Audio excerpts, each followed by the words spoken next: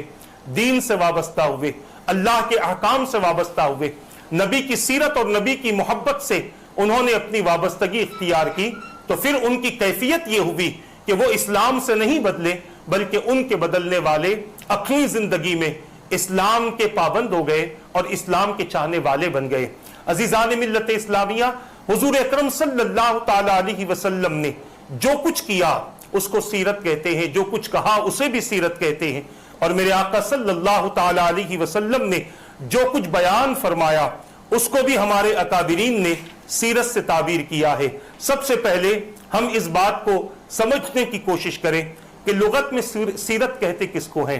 اکابرین نے فرمایا لغت میں سیرت کا معنی طریقہ اور راستے کا ہے، کردار کا ہے، یعنی طریقہ کسے کہتے ہیں؟ ایک آدمی کوئی کام کر رہا ہو اور اس کام کو وہ اچھے انداز سے کرے یا برے انداز سے کرے، ہم کہتے ہیں کہ اس کا طریقہ اچھا ہے، اس کے کام کا طریقہ برا ہے۔ عزیزان ملت اسلامیہ، میرے آقا صلی اللہ تعالی علیہ وسلم کو اللہ تبارک و تعالی نے خاتم النبیین بنا کر اس فرش گیتی پر مبعوث فرمایا، اور ہم بڑی ذمہ داری کے ساتھ کہہ سکتے ہیں کہ حضور اکرم صلی اللہ تعالی علیہ وسلم نے اپنی حیات مبارکہ میں جو کچھ کیا ہے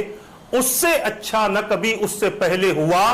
نہ اس سے اچھا کبھی اس کے بعد ہو سکتا ہے۔ سارے طریقوں میں جو سب سے اچھا طریقہ رہا وہ میرے آقا صلی اللہ تعالی علیہ وسلم نے اپنایا، تاکہ کوئی یہ نہ کہہ سکے کہ یہ طریقہ فلاں کا ہے اور اس کی کاپی کی گئی ہے اور اس کو اپنایا گیا ہے۔ کوئی یہ نہ کہے کہ اس کے بعد بھی اچھے طریقے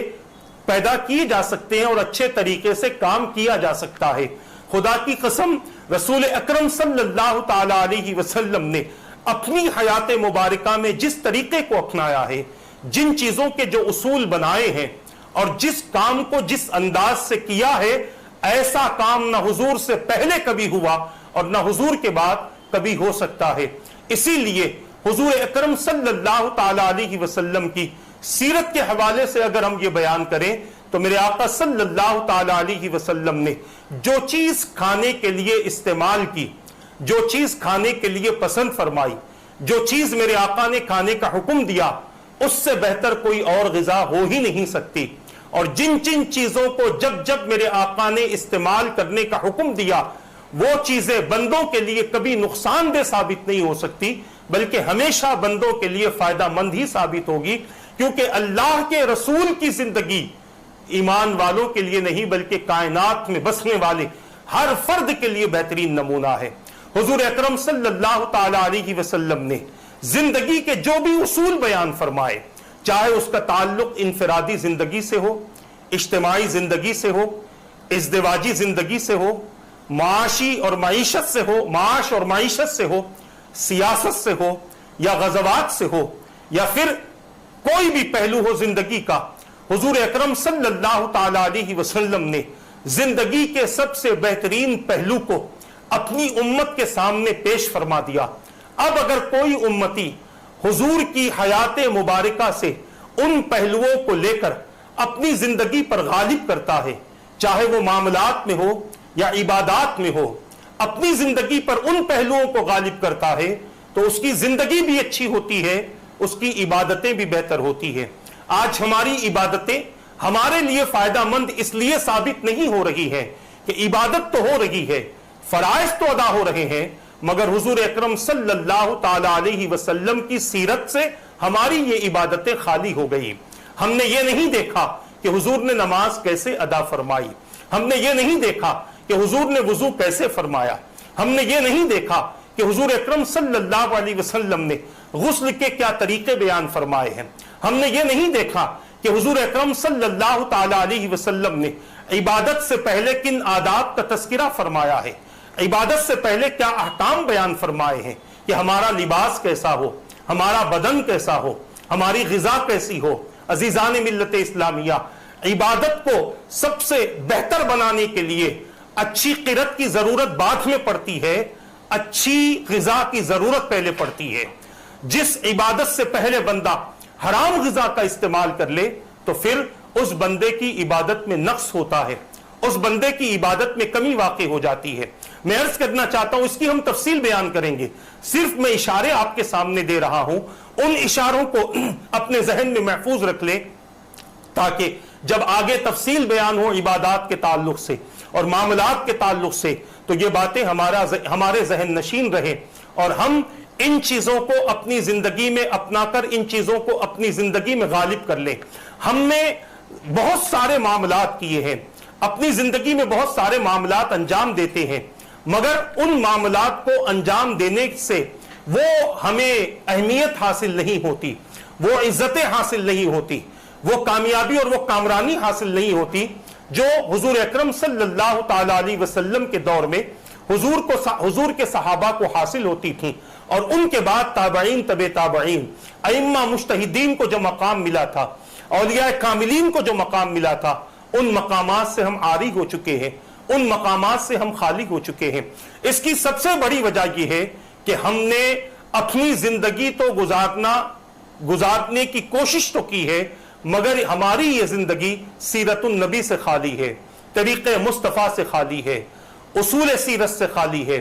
اگر ہماری زندگی پر حضور اکرم صلی اللہ تعالی علیہ وسلم کی سیرت کا غلبہ آ جائے تو یقیناً ہمارے معاملات سب سے اچھے ہوں، ہماری عبادات سب سے اچھی ہوں، ہمارے معاملات میں جو ہماری زندگیوں کے جو مختلف پہلو ہیں وہ تمام کے تمام پہلو سب سے اچھے ہو جائیں۔ آج اسی سیرت کی ضرورت ہے جو سیرت ہمارے عمل میں انقلاب پیدا کرے، ہمارے اندر انقلاب پیدا کرے۔ آج اسی سیرت کی ہمیں ضرورت ہے، مگر آج اس سیرت سے ہم خالی ہیں۔ عزیزان ملت اسلامیہ، میلاد النبی صلی اللہ تعالی علیہ وسلم کے حوالے سے آپ اس بات کو ذہن میں رکھ لیں کہ حضور اکرم صلی اللہ تعالی علیہ وسلم کی سیرت پر عمل کیے بغیر ہماری زندگی ادھوری ہے،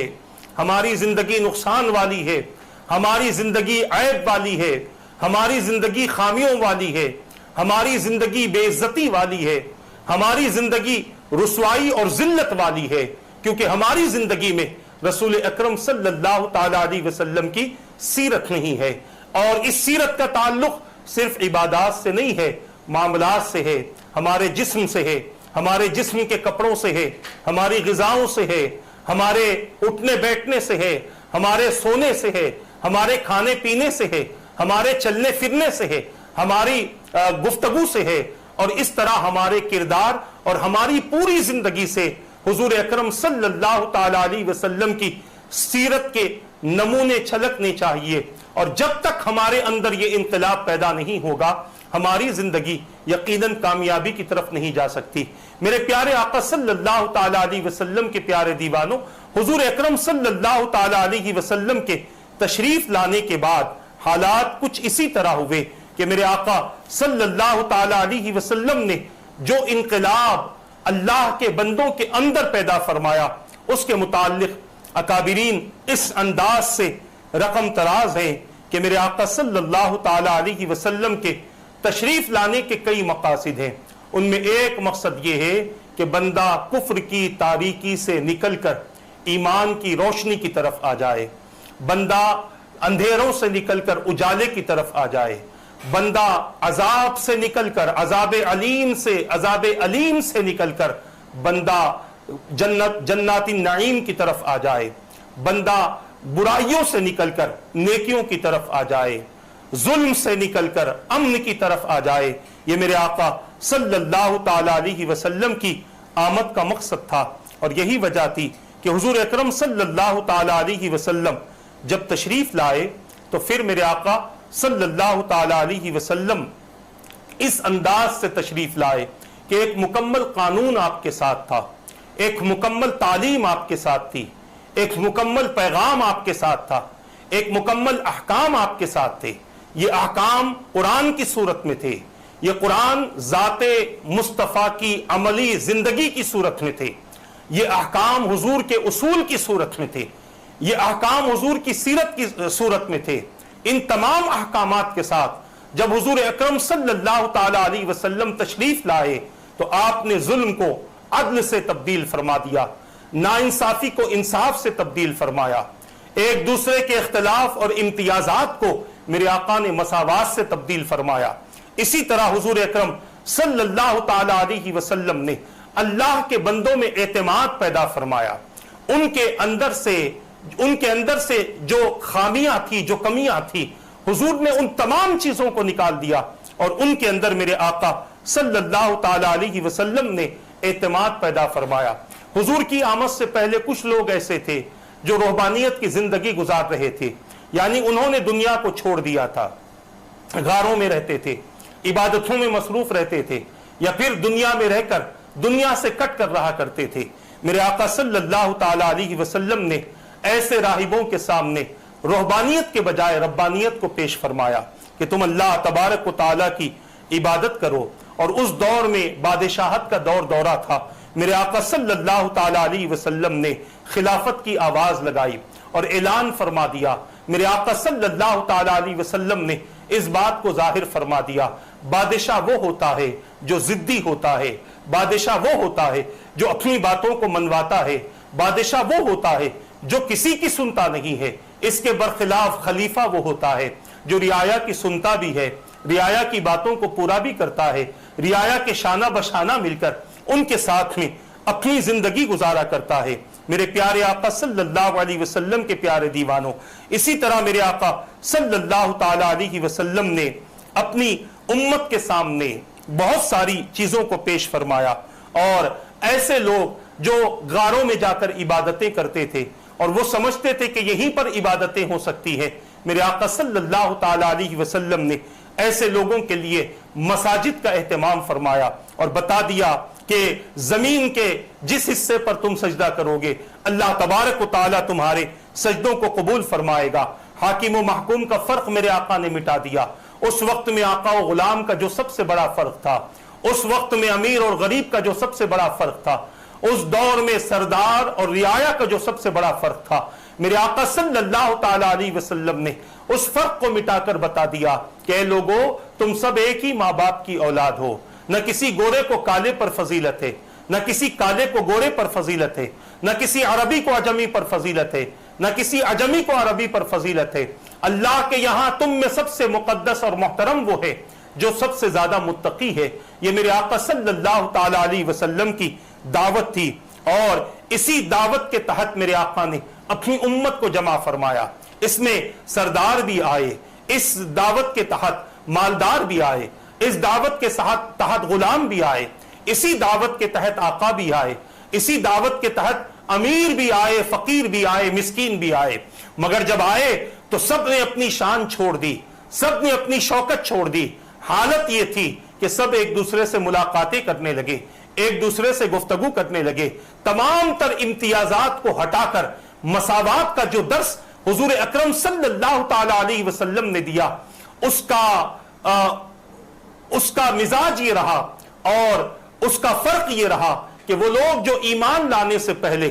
ایک دوسرے کو دیکھنا یا ایک دوسرے کے ساتھ بیٹھنا پسند نہیں کرتے تھے، میرے آقا صلی اللہ تعالی علیہ وسلم کی صحبت بابرکت نے ان کی زندگیوں کو تبدیل فرما دیا۔ عزیزان ملت اسلامیہ، میرے آقا صلی اللہ تعالی علیہ وسلم نے ایک اور ان کے اندر یہ تبدیلی پیدا فرمائی کہ جو لوگ اپنی نظروں کو صرف آسمانوں پر رکھتے تھے، زمین سے اوپر اٹھ کر چلا کرتے تھے، حضور اکرم صلی اللہ تعالی علیہ وسلم نے انہیں سہارا دے کر زمین پر بٹھایا، اور پھر ان کا جو مزاج تھا، ان کا جو تکبر تھا، ان کا جو فخر تھا، ان کا جو گھمنڈ تھا، حضور اکرم صلی اللہ تعالی علیہ وسلم نے ان تمام چیزوں کو ختم فرمایا۔ بتانے کا مقصد یہ ہے کہ رسول اکرم صلی اللہ تعالی علیہ وسلم اپنی امت کے درمیان صرف اس لیے تشریف نہیں لائے کہ امت کلمہ پڑھ کر مسلمان ہو جائے، پھر اپنی مرضی کے مطابق زندگی گزارے۔ عزیزان ملت اسلامیہ، اللہ تبارک و تعالی نے حضور کے بعثت کے مقصد کو بیان فرمایا، اور امت کو پوری زندگی قیامت تک تعلیم کی ضرورت ہے، قیامت تک امت کو کتاب کی ضرورت ہے، قیامت تک امت کو تزکیہ نفس کی ضرورت ہے۔ لہٰذا جو اللہ تبارک و تعالیٰ کے کلام سے، اللہ کے مقدس کلام سے جو اپنی زندگی کو بامقصد بنا سکتا ہے وہ اپنی زندگی کو بامقصد بنا لے، مگر اس کے باوجود اپنی زندگی کو صحیح اور درست کرنے کے لیے اسے حضور اکرم صلی اللہ تعالی علیہ وسلم کے طور طریقے کی سب سے زیادہ ضرورت پڑتی ہے۔ صحابہ کرام علیہ رضوان کے زمانے میں قرآن نازل ہوتا تھا، اگر قرآن ہی کافی ہوتا تو قرآن یہ نہ کہتا لَقَدْ كَانَ لَكُمْ فِي رَسُولِ اللَّهِ أُسْوَةٌ حَسَنَةٌ، قرآن ہی کافی ہوتا تو قرآن یہ نہ کہتا کہ لَقَدْ مَنَّ اللَّهُ عَلَى الْمُؤْمِنِينَ إِذْ بَعَثَ فِيهِمْ رَسُولًا مِّنْ أَنفُسِهِمْ يَتْلُو عَلَيْهِمْ آيَاتِهِ وَيُزَكِّيهِمْ وَيُعَلِّمُهُمُ الْكِتَابَ وَالْحِكْمَةَ،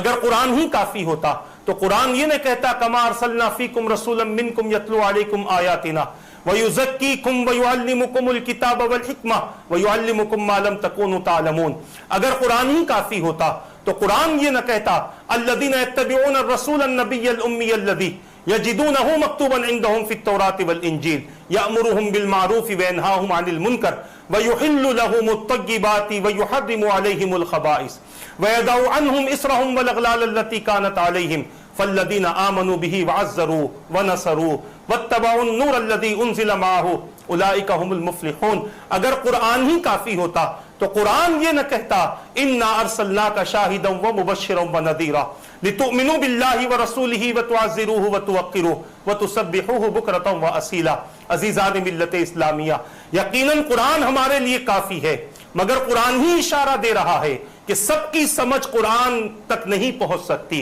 ہر ایک کے سمجھ میں قرآن نہیں آ سکتا۔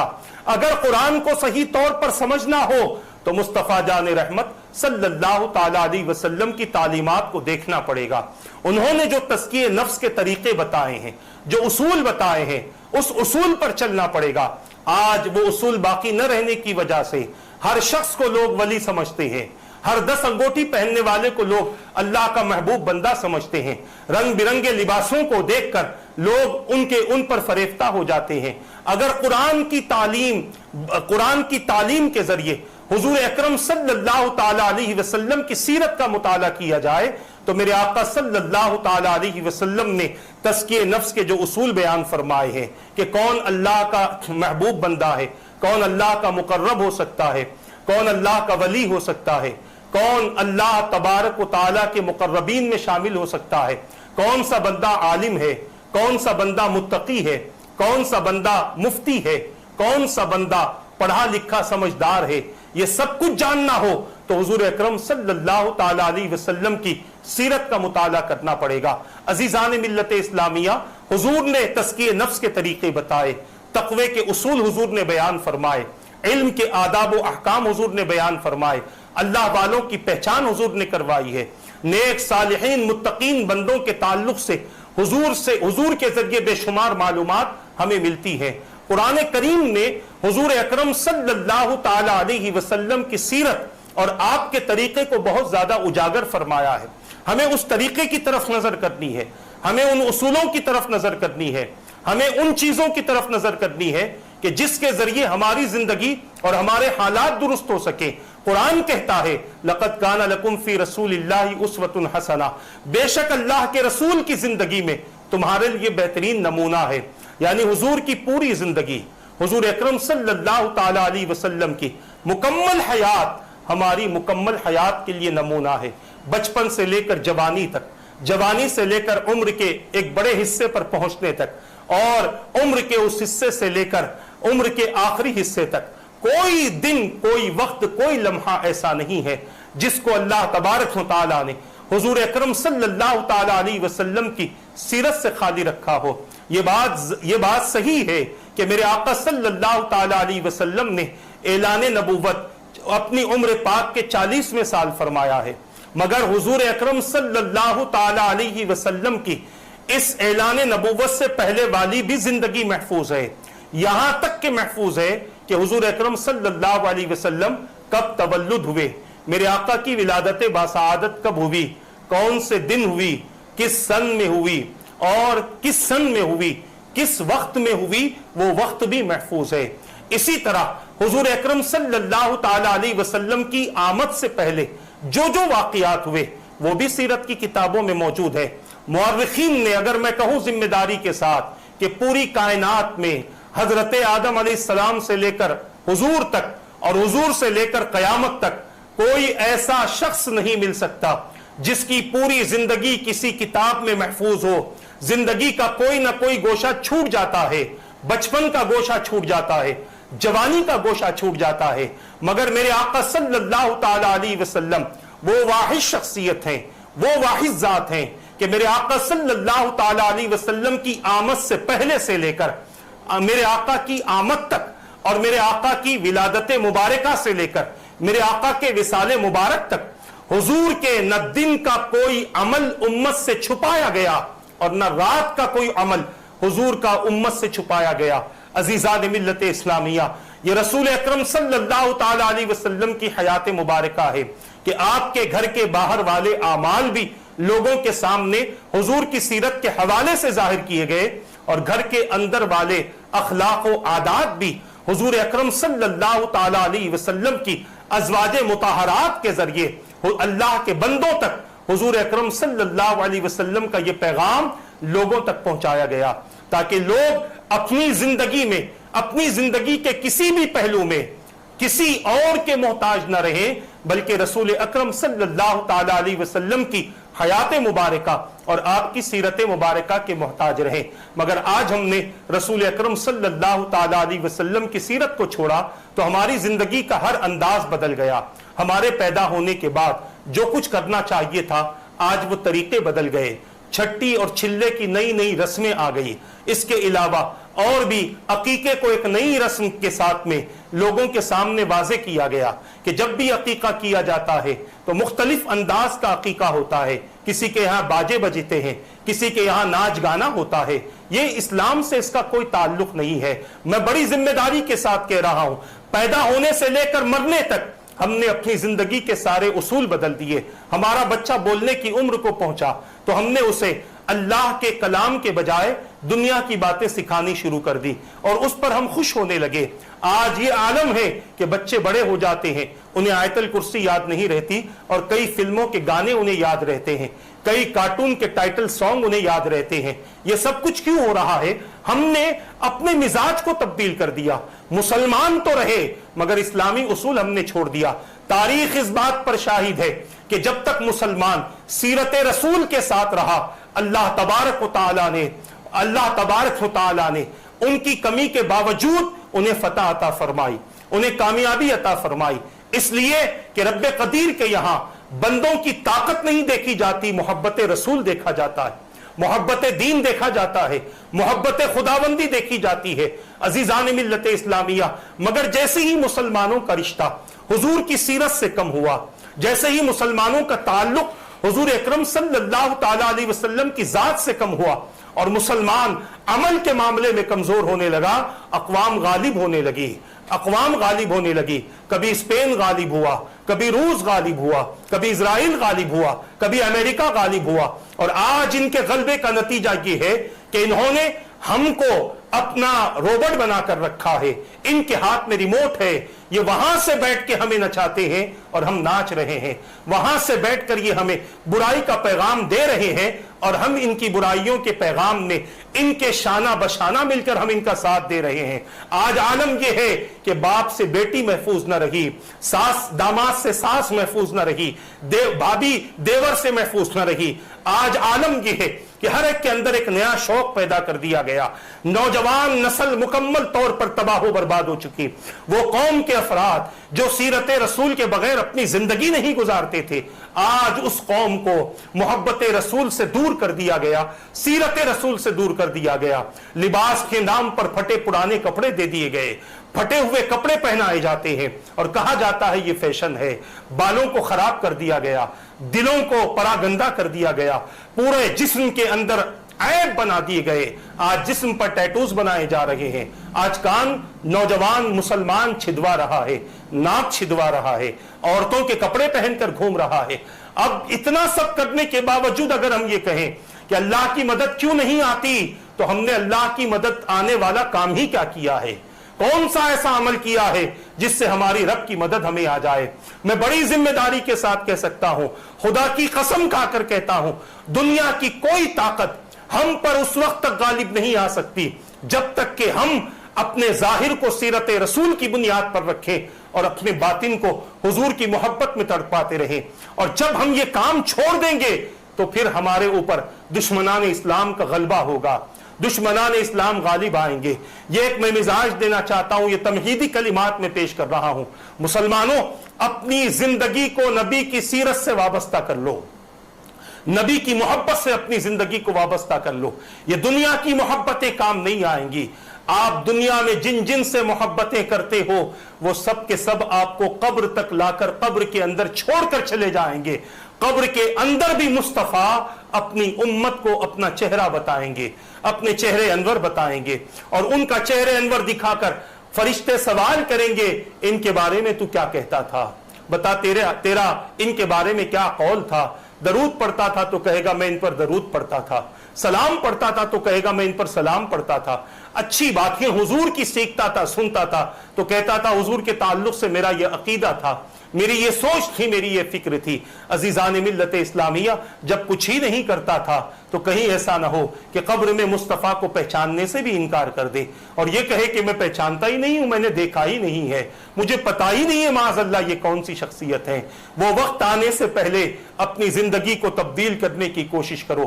اپنی سوچ اور اپنے مزاج کو بدلنے کی کوشش کرو. مسلمانوں, آج ضرورت ہے سب سے زیادہ ہمیں نبی کی سیرت اپنانے کی, اور اسی نبی کی سیرت میں ہمیں بہت ساری چیزیں سیکھنے کی ضرورت ہے, ہمیں بہت سارے معاملات سیکھنے کی ضرورت ہے, بہت ساری اپنے اندر تبدیلیاں پیدا کرنے کی ضرورت ہے,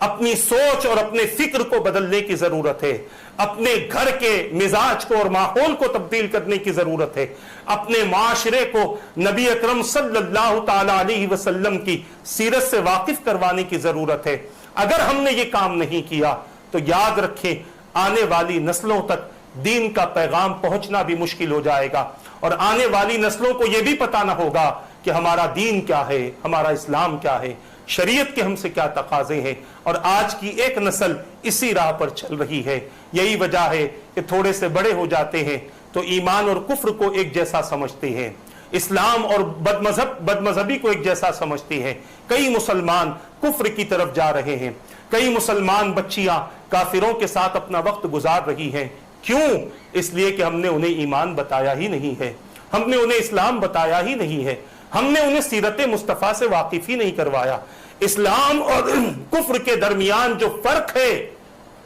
وہ فرق ہم نے بتایا نہیں ہے. اسلام اور کفر کے درمیان جو امتیاز ہے اس امتیازات کا تصور ہم نے نہیں دیا. یہی وجہ ہے کہ آج ہماری نسلوں کے کئی بچے, ہماری کئی نسلیں اور ہمارے کئی مسلمان افراد باوجود مسلمان ہونے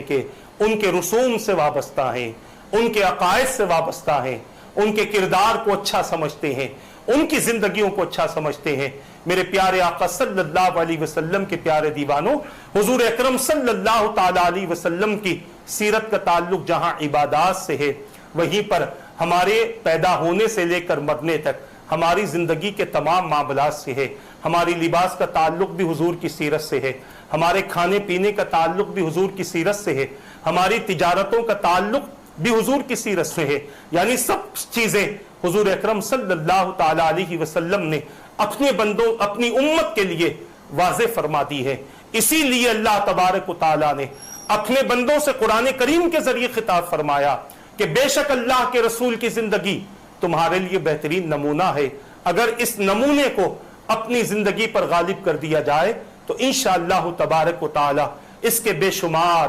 فیوز و برکات ہم اپنی نگاہوں سے دیکھیں گے,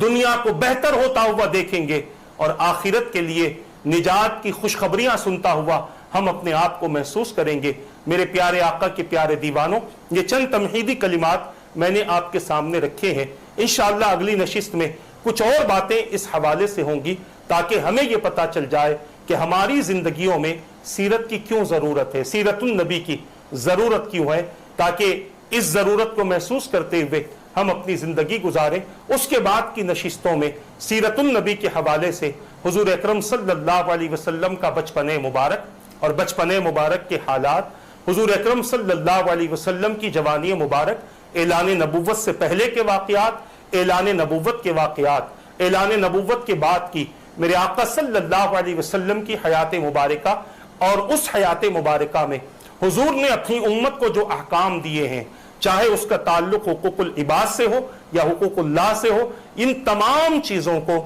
اپنے علم کے مطابق اجاگر کرنے کی کوشش کی جائے گی۔ بس آپ صرف سنیں نہیں بلکہ اس پر عمل کرنے کی کوشش بھی کرتے رہیں۔ اللہ تبارک و تعالیٰ سے دعا ہے کہ رب قدیر جو کچھ کہا گیا کہنے میں غلطی ہو تو اپنے حبیب کے صدقے معاف فرما دے، ان باتوں پر مجھے اور ان سب کو عمل کرنے، دوسروں تک پہنچانے کی توفیق عطا فرما، اپنے اور اپنے حبیب کی رضا والی زندگی نصیب فرما دے، حضور کی سیرت کو اپناتے ہوئے مولا ہمیں زندگی عطا فرما دے اور ہمیں کامیاب زندگی عطا فرما دے اور کامیابی نجات والی موت عطا فرما دے، اور کل بروز قیامت حضور کی سیرت کے ذریعے ہماری نجات پیدا فرما دے۔ ہمارے مرحومین کی مغفرت فرما، بیماروں کو شفا عطا فرما، برحمتک یا ارحم الراحمین، وما علینا الا البلاغ۔ السلام علیکم ورحمۃ اللہ وبرکاتہ۔